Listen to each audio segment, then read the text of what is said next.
Hi there, my name is Justin Stairs. This is the Brussels Signal Studio, and you are watching the first program in our series of elections coverage. Today we have a guest in the studio. We have Gabriel Elefteriu. How's my pronunciation? Good enough. Good enough. Gabriel is, of course, a Brussels Signal columnist. He is also Deputy Director of the Council on Geostrategy, which is based in London. Thanks for coming in, Gabriel. We're here to analyse the election results. So I'm going to kick off straight away with a question for you before we go to our online guests. And that question is, give us your one highlight. What happened last night as far as you could see? Thank you, Justin. It's very good to be here. I think the one thing that comes to mind is that there is a real political revolt in Europe, and it's here to stay. I think we've seen people already commenting that there's not much to see in these elections. The numbers look quite similar to last time in the grand scheme of things. If you look at the makeup of the new projected makeup of the new Parliament, but actually I think this is very significant. We are looking at a trend here that has been going on since at least 2014-16 with Brexit and so on, when the question of a populist wave first came on the scene, so to speak. And this has been bubbling along since then, 10 years into this cycle. It looks increasingly more like the patterns that we've seen in history at times of revolutionary change. So changing systems takes quite a long time. You think about, for example, the French Revolution starts in 1789, goes until maybe 1804 when Napoleon creates the empire and the revolution is finished. So you know that's a good chunk of time, and now we are about 10 years into this cycle, and it's looking like this will continue. The trend is very important. The question now is, how will the establishment deal with this situation? They've got two options. One of them is to try to sort of launch some kind of war in defense of democracy and use the power of the state as much as they can to try to limit the further growth of the hard right in Europe. Okay, let's have a look at the numbers. As you'll see, the big losers are the Liberals of the Renew Group and the Greens.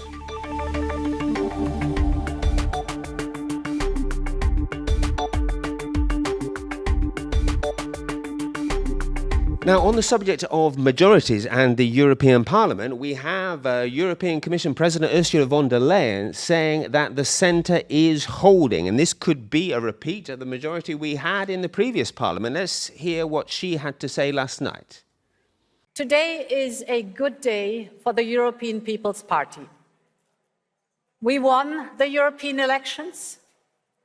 We are by far the strongest party. We are the anchor of stability, and voters recognized our leadership during the last 5 years. Now, this election has given us two messages. First, there remains a majority in the center for a strong Europe, and that is crucial for stability. In other words, the center is holding. Okay, that was Mrs. von der Leyen. Bruno, what do you think to those comments? Well, yes, it seems like it was a kind of appeal for them to join and to support a new majority leading by her, because clearly there's not really an alternative majority for Ursula von der Leyen when you look at the result of all over Europe. And but the problem is that the centrist party in the EP will be quite different. I mean, the French were very important inside. There will be weaker in it. So the balance of forces inside this centrist party is going to be different. And we have to see what will be the majority line of this new liberal group in the parliament. Bruno Jeanbart, thank you very much for your time. We very much appreciate it. Now, Gabriel, what do you think to this idea that what we are in line for is actually a repeat of the same centrist majority in the parliament that we saw last time? That's the Liberals and the European People's Party and the Socialists.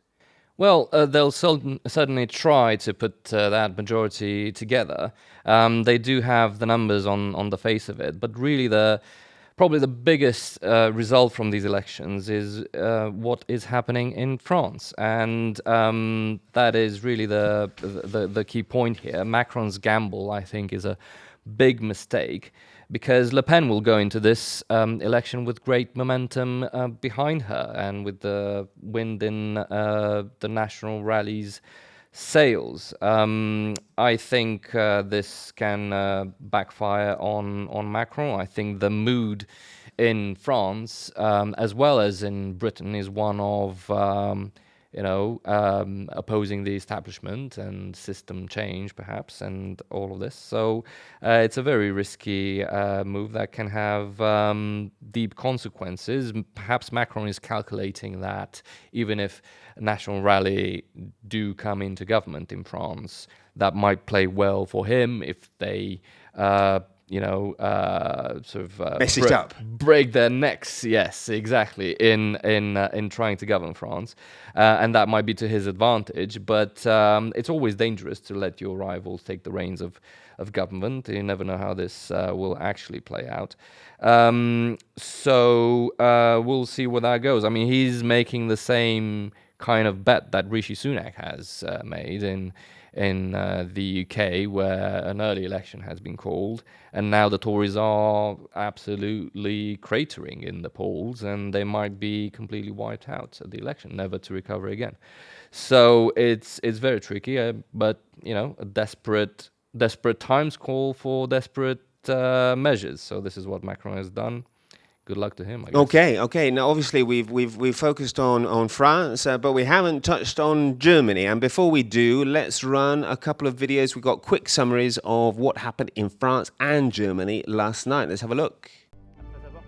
French President Emmanuel Macron has called a snap election after Marine Le Pen delivered a crushing defeat to his party. The populists' Rassemblement National came first in the June 9th election, receiving over 30% of the vote. Macron's governing coalition, meanwhile, finished a distant second, accruing less than half of the vote of his hard-right rival. The loss proved too much for the president, who's now called for a snap general election to take place in the country. Slated for early July, polls already suggest that Le Pen is well on her way to winning this vote. Experts predict that RN may be able to win an outright majority in the French Parliament, a result that could see its number of MPs triple. That would also see RN appoint the country's next Prime Minister.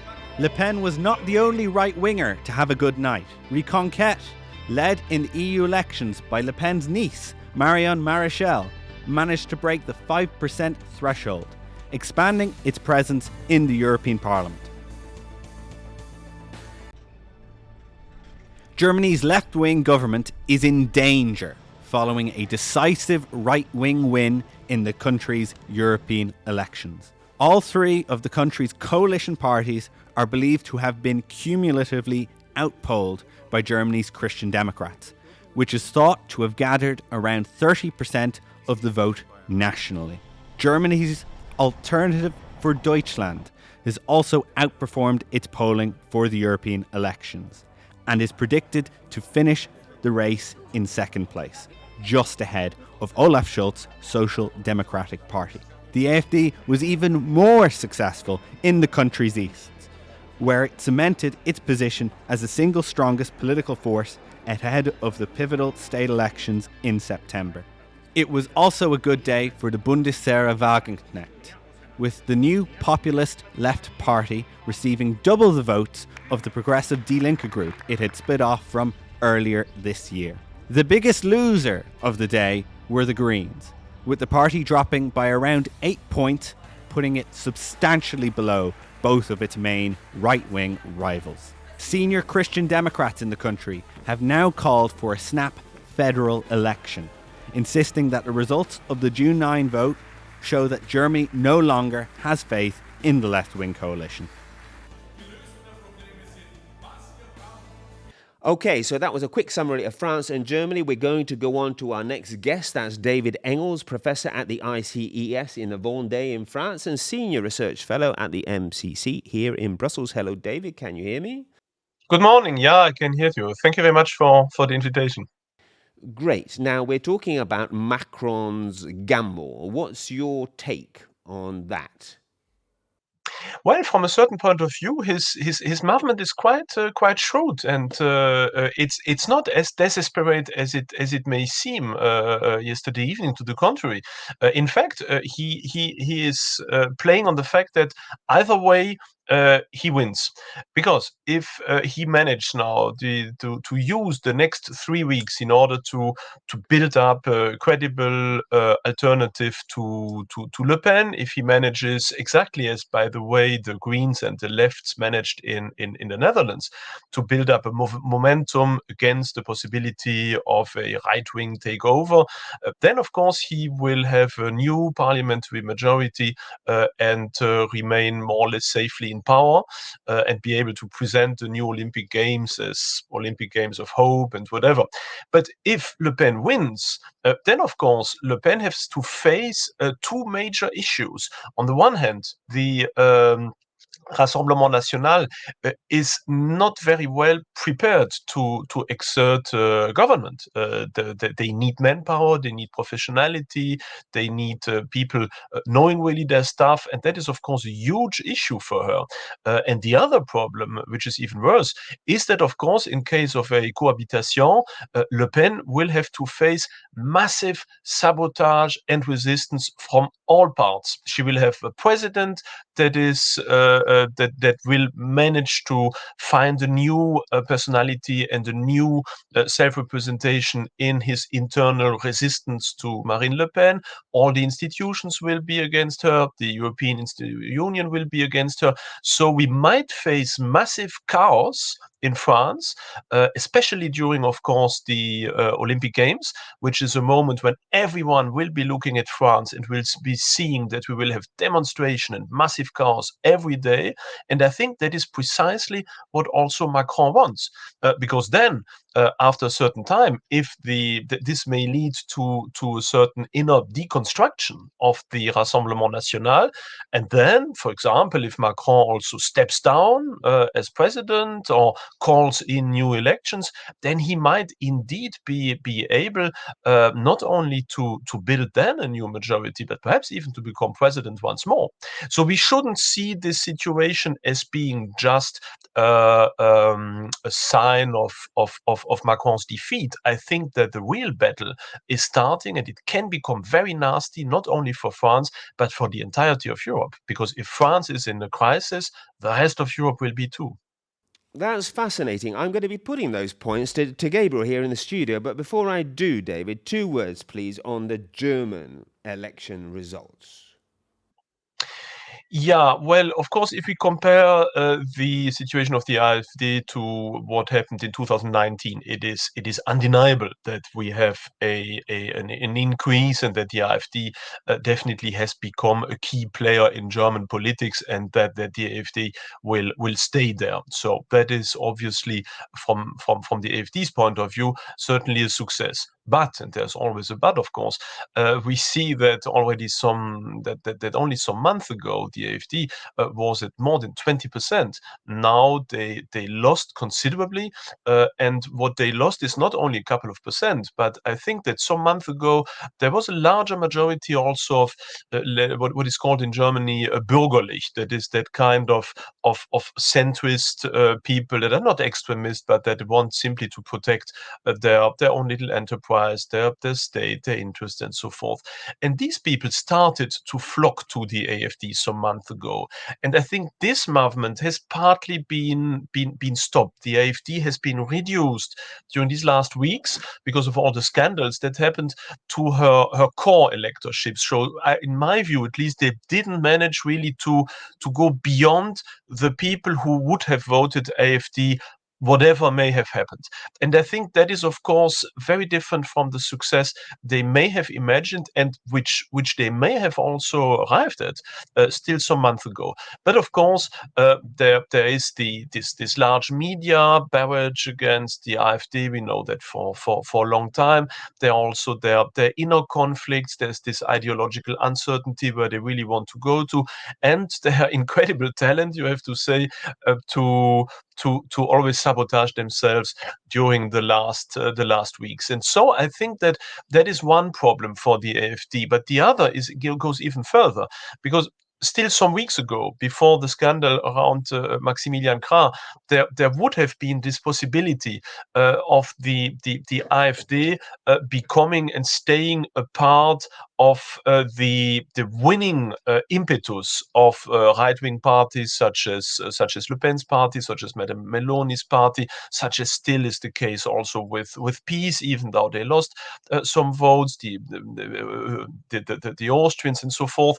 But now, because of their ejection from the ID group, and the fact that now they will probably have to form some form of hooligan coalition with some very minor parties in the Hooligan Balkans. coalition. Yeah, exactly. In the Balkans, that may, of course, in the long run, been a problem for their own credibility towards the German voter, because the German voter, if he sees that the AfD is in a strong and functioning coalition with someone like the Rassemblement National, perhaps after a fusion with the ECR or collaboration with the ECR, with Meloni, perhaps with Orban and others, this might have contributed to a de-diabolization of the AfD, and may have also convinced many Germans that in the end this is not a neo-Nazi party. But with what is happening now, this will become more difficult. Okay, David, before we let you go, I know that you've analysed Hungary as well. Can you give us a quick summary as to what's happening in Budapest, please? Yeah, well, perhaps just the fact to notice what has remained partly unnoticed during these last weeks, that Orban's power is slowly weakening. I think that nobody would have expected that his newcomer enemy, Peter Magyar, is now at 30% of the votes. So that is, of course, absolutely incredible. Orban has significantly lost. He's still the strongest party, of course, obviously, and also his adversary is not a left-wing opponent, but rather comes also from a conservative environment.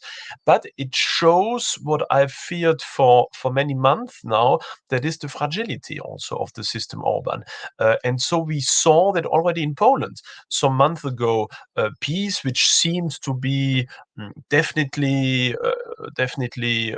on the controls of the Polish institutions and the political apparatus, was ejected and was replaced in a very brutal way by Donald Tusk, who is now trying whatever he can to realign the Polish state with the European mainstream, and who is very successful in that, and who even managed to get confirmed in that also during the European elections. So what is happening now in Hungary may be a sign that in the not perhaps in the short term, but at least in the middle term or long term, Hungary could go the same way if Orban does not really manage to find a solution to this inner opposition.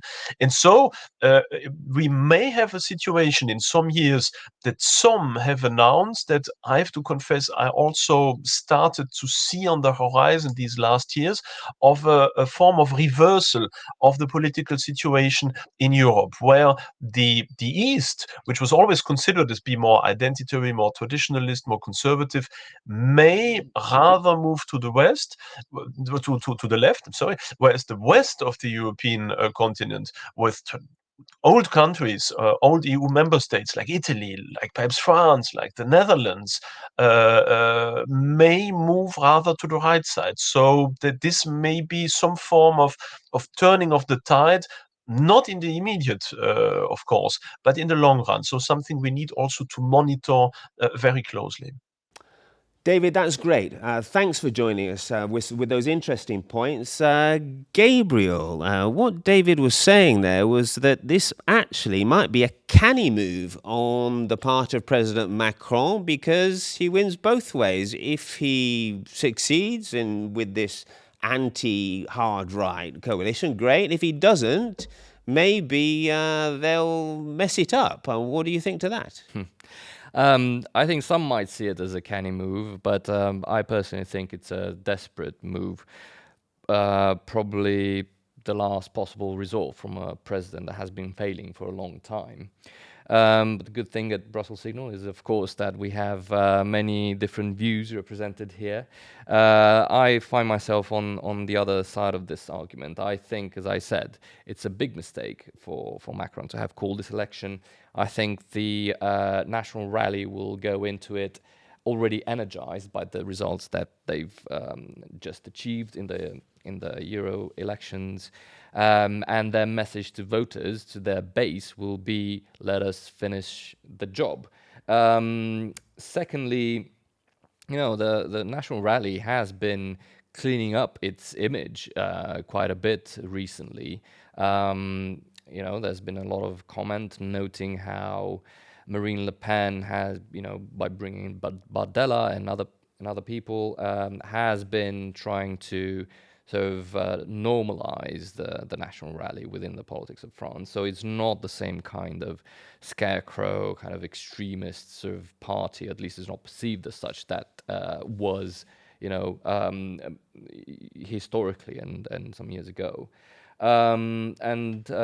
Thirdly, I think the question of war and peace in Ukraine will become a big element of this campaign. So again, Macron has been taking some very irresponsible steps in policy terms, as I've written about.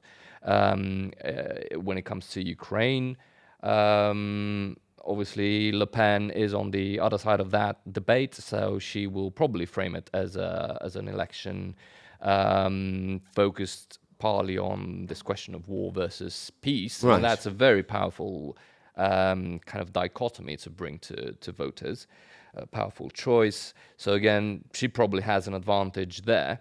And, effectively, I expect the National Rally to turn this election into a referendum on Macron, whose policies have been, and whose behavior has been increasingly delusional, in my view, over the past few months and over the past year in particular. This is the man who lost Africa for France, who has had to send troops to the New Caledonia to suppress a revolt there. So, he is, to some extent, a much easier target now for Le Pen and her party than he used to be. So, a big gamble. I think it will backfire. And what about this idea that was just raised that Eastern Europe could be turning towards Brussels while Western Europe turns away in a more nationalistic direction? What do you think to that? I think the question there is one of East European countries looking to stick to a sense of normality and a vision of what sort of centrist, sensible politics of the Western style used to mean, perhaps 20 or 30 years ago. So there is a sort of a time gap, right, in the development of democratic politics and expectations and of the electorate itself. In Eastern Europe, these are countries that only left communism 30 years ago. That might sound like a long time, but actually it isn't. It's just one generation. So this move towards, or expected move towards the center, I would say has more to do with the rejection of a certain type of performative right-wing politics in Eastern Europe, rather than with the substance of the policies that these parties put forward. So people in Eastern Europe are still very concerned about cultural issues, immigration overall, and of course the war. They've also rejected partly some of the messaging from the hard right parties that have been taking a softer stance on Russia, because overall, obviously, populations in Eastern Europe do remember the communist times, Soviet occupation, and so on. So they're no friends of Russia overall. So that's always a sort of a tricky message to try to get across if you're a right-wing party in Eastern Europe. Okay. Well, on the subject of Eastern Europe, we're going to be moving on now to our next guest who's waiting online. That will be Alvaro Peñas. He's a journalist and analyst. But before we do, let's run the clip from Roberta Metsola, European Parliament President, who was asked how she and the EU leaders in general here in Brussels are going to deal with the rise of the so-called far right, or hard right, as we like to say here. Let's hear what she had to say. Two things we need to do. First of all, understand how people voted, who they voted for, and also realize the responsibility that citizens place on their representatives. In the next 5 years, we will be adopting decisions not only of an institutional nature, as in the beginning of this mandate, but also on issues that have an impact on citizens' daily lives. This has been a campaign that has focused a lot on that, whether it was in a discussion of security, whether it was discussion on the rule of law, on climate, on competitiveness, agriculture. I can tell you housing featured in a number of countries. So this would, I think, will be a balance between the impact of the result, but also a responsibility of the groups to come together to form a majority. In this parliament, it doesn't work with a government and an opposition. It works with majorities. Okay, that was Roberta Metsola. And now we're going to go over to Alvaro Peñas, who is a political analyst and journalist. Alvaro, can you hear me? Yes, good morning. I can hear you. That's great. Now, I know that you have been analysing Central Europe. It's good to get their perspective on these elections too. Perhaps we could start with Romania. What happened there? Yeah, the point with Romania because I was there when just before the elections, and I can tell you that it's true that our party was expected higher result. Some polls speak about more than 20%, 22, 25 even. So it was going to be the first party of Romanian European elections. So the coalition government, socialists and the populars, they joined in a common list. So when you were in Romania, you can see both the blue and the red next to the candidates. So in that way, they assured that they were going to be the first to win the elections. And also, government decided to do the local elections at the same time. And this is important because local elections are not a strong point yet for the old party.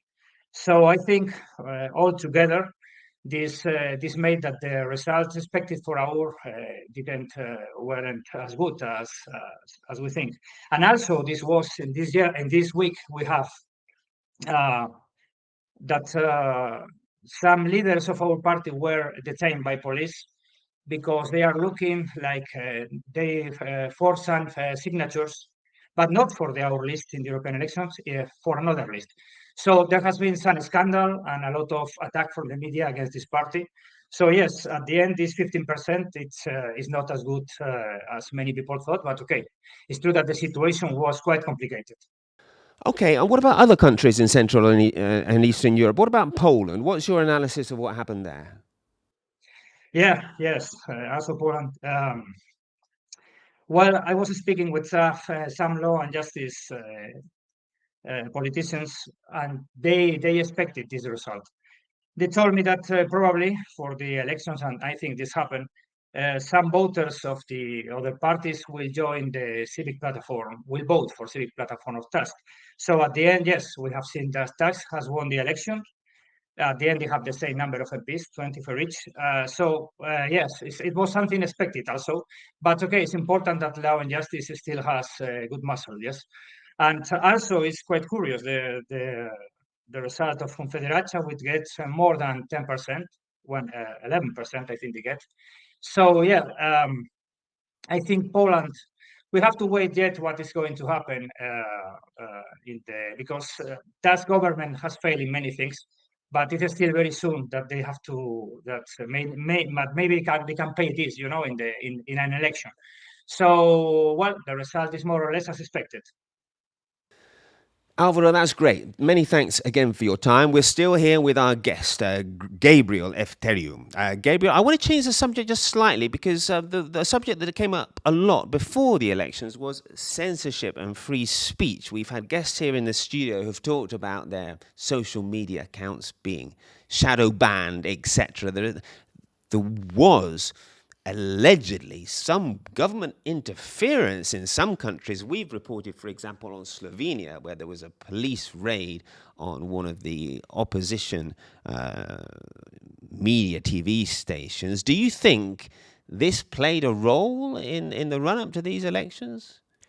Look, I'm sure it did play some kind of role. The question is how big, and you always have a measure of electoral fraud at the margins in these kinds of democratic exercises. It's hard to speculate exactly how important this is. It will vary from case to case and so on. I think we should keep a close eye on electoral integrity and so on. But the point is, I don't think this is what makes a big difference in elections, maybe a few points at the margins, but that's not the key issue. I mean, the way to explain, for example, the results in Eastern Europe is to look more at how these hard right parties are putting themselves forward to the electorate and what the expectations of that electorate are now in Eastern Europe, because we were talking about a new generation of voters, people, younger people who have not experienced communism at all, and they've got increasingly more sort of Western-style expectations from the parties in Eastern Europe in terms of how they present themselves, how credible they are, and the policies and the professionalism that they put forward. It's not always the case that in Eastern Europe you see a very professional game, a very serious game from hard right parties, and I would suspect this is starting to work against them. So, for example, in Romania, you have parties sometimes, for example, people dressing up. This is the Vlad the Impaler. Yeah, anecdote, exactly. Yeah, bringing up characters from history and trying to, and even putting them on posters, electoral posters, instead of the images of actual real candidates. You would put up like some king from the medieval period, which is fun, but it's it can cheapen your political game, and it looks like a gimmick, and it doesn't work as well as perhaps it used to with the previous generation. So I think there are some lessons there for parties which play in that kind of part of the political spectrum. So the other things that to note that we haven't really talked about so far are things like in Germany with the left-wing party led by Sarah Wagenknecht. Wagenknecht, yes. Yes, thank you for that. Again, very interesting party from the sort of hard left in many respects, but also with policies that overlap with what the hard right is campaigning on: immigration, the question of Ukraine and the war there.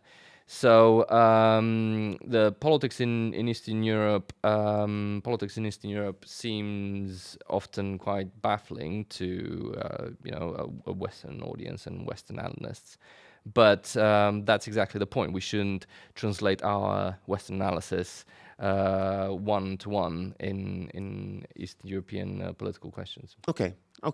Right, I want to move forward to look to the future now, and because our fourth guest is waiting online, that's Konstantinos Bogdanos. And before we do, let's hear from Manfred Weber, because the future means the Ukraine war. What impact will that have on us? It also means Ursula von der Leyen, and what chance does she have of being reappointed for another 5-year term? Let's hear from Manfred Weber, who talked about the alliances in the parliament and how this could affect Ursula. Now the question is, can we form reasonable majorities for the future of Europe? And my question goes first to the other two main political families in Europe. Next to us as Christian Democrats, the second big party are the Social Democrats, and the third biggest party are the Liberals on European level. I invite both of them to join our pro-European, pro-democratic alliance, where we are together creating the fundament for the next 5 years. That will happen in the parliament. That also should happen on the council side, where we have 13 prime ministers and head of states and government in the EPP team. And in both chambers, in both institutions, we are asking now for the support of the other parties to respect the outcome of the elections. Okay, so there is the possibility of a renewed centrist alliance in the European Parliament. What does that mean for European Commission President Ursula von der Leyen? Let's hear from Asita Kanko. She is Vice President of the ECR group. That's the Conservative group in the European Parliament. And she has some very nice things to say about Mrs. von der Leyen. Take a listen. I think the socialists should wait and see the results of elections at 11 p.m. I think it's very arrogant to just start doing all kinds of things without waiting for the result. I'm very sensitive to that. I wasn't born in Europe. I was born in West Africa and Burkina Faso. I grew up in a country where everyone knows the results of elections before the elections. You don't even need whatever you vote, it's going to be the same. What I like about European democracy is that it can be suspenseful. You have to wait, and then when you see what the people want, then you do what the people want. As politicians, we are not the people's boss. They are our boss. We have to serve them. They vote, they decide, they hire us to do some job. So why don't we wait until the results are here and clear? I am really sick of the left always trying to show that they are the best, regardless of what people think. Von der Leyen is a great lady, and we have a very good contact. We worked well in the past. If she has a good program, why not? But again, that program needs to be presented, and then we'll see how it goes. Okay, thank you. Okay, so that was Asita Kanko. Let's now go over to our online guest. That is Konstantinos Bogdanos, who, in addition to being a Brussels Signal columnist, is director of his own website, Mea Culpa. Konstantinos, what do you think? Will von der Leyen survive and get a second 5-year term?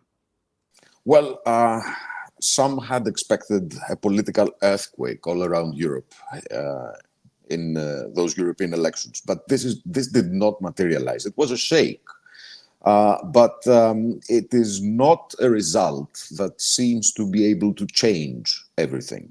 This is to a great extent because the national conservative parties have appeared fractured and broken down, and also the coalitions did not manage to shift things in the European Parliament to an extent that it would become a game changer. So this means that even without the national conservative parties, even without the ECR that has been flirting with the EPP for quite some time, there's this wild European wild card, so to speak, that is Giorgia Meloni of Italy. Even without the ECR, it seems that Ursula von der Leyen, can pull off a renewal, a victory. Because if you have the EPP, the Socialists, Renew Europe, even though it has faced a clear defeat yesterday, and the Greens, if they team up all together, then Ursula von der Leyen survives. This, in a sense, makes the ECR redundant. So there is this great questions. What are the Conservatives going to do? Will they actually respond to an invitation by the great victor of yesterday's elections in France, Le Pen, and try to form a sort of supergroup? Then again, you have like the patriarch of European conservatives, Viktor Orban, who does not fall into any of the groups. So there you have a big question mark. At the moment, it looks like yesterday's results are not going to bring a fundamental change in the European Parliament. Okay, Gabriel, what do you think to von der Leyen's chances of getting a second mandate? I think the French snap election might change the game on this one. Because, of course, the EPP has still, a dominant position in the new parliament, and on paper, VDL, Ursula von der Leyen, has still, the numbers to get her over the line. The question is, what will Macron want to do in the context of an election that he has called, that he has staked his political future on?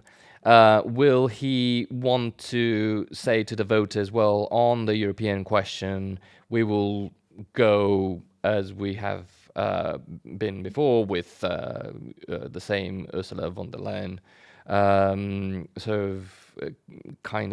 regime in charge in Brussels? Or will he actually offer the voters, the French voters, change?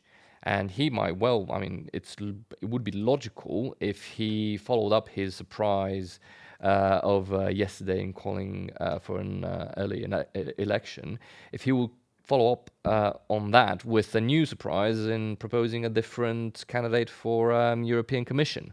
That would be a powerful move. It would be the logical move to do, because, of course, he has to find a way to fight back against National Rally, whose main criticism, of course, is directed against the system, against the same people running Europe for a long time and, taking it in the wrong direction. Macron has to propose some kind of change.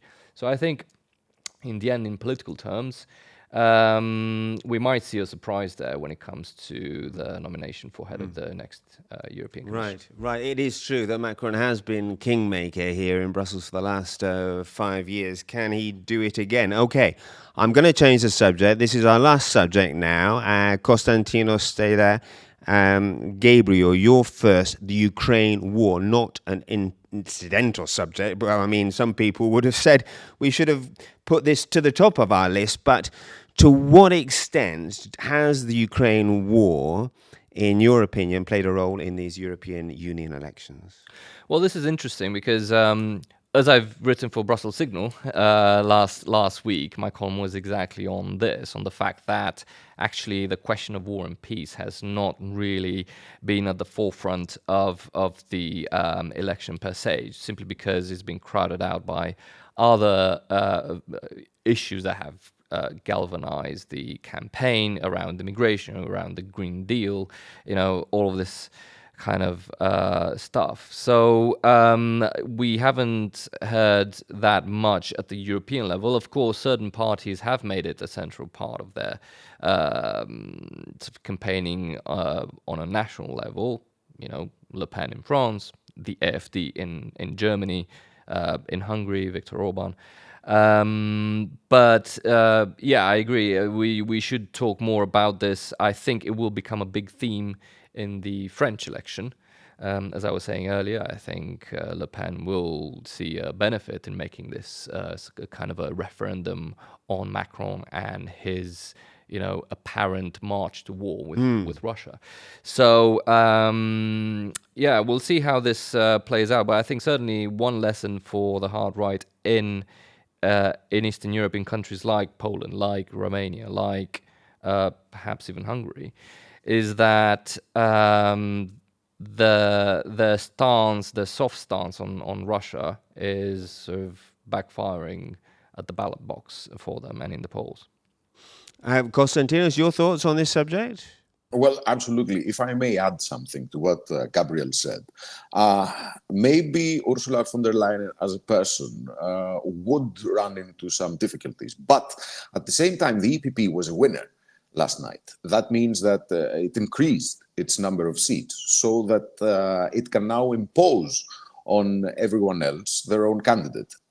Ursula von der Leyen might not end up being the candidate, but at the same time, whoever is the candidate at the end of the day will run on the same exact platform, or is expected to run on the same exact platform as Ursula von der Leyen, even if she is substituted. So there you might not have the prospect of a true change. It might be a gimmick or a trick on behalf of Macron to sort of try to change the candidate, but the platform, the policy platform, is most likely to be the same. Now, when it comes to Ukraine, of course, Europeans have voted for 4 or 5 main reasons last night. One was security. Second is purchasing power. Of course, it's demographical substitution, shift in cultural values, which has not been as acute in the Eastern European countries, which explains this fatigue that was mentioned earlier in the program. But at the same time, security and purchasing power are directly related to the Ukraine situation, because security is not only about being safe in your cities, it is also about knowing that we are not going to wake up one fine morning and be faced with a third world war. At the same time, purchasing power is, of course, related to the Ukraine war, because you see the US GDP just doing fine, you see Russia's GDP growing, and then you see the Eurozone and European Union GDP overall being down by 3 points or something like this. So, of course, there are many Europeans who have been struggling with the idea that the EU is ready at any time to assist Ukraine at all costs. This is something that was, of course, documented by yesterday's vote, and this is something that the new European leaders will need to take into consideration. Okay, that's great. Thank you, Konstantinos. Thank you, Gabriel. That's it for today. You're watching the first episode in a series of Brussels Signal elections coverage. We're going out every day this week at noon, so I'll see you back here tomorrow. Thanks for watching.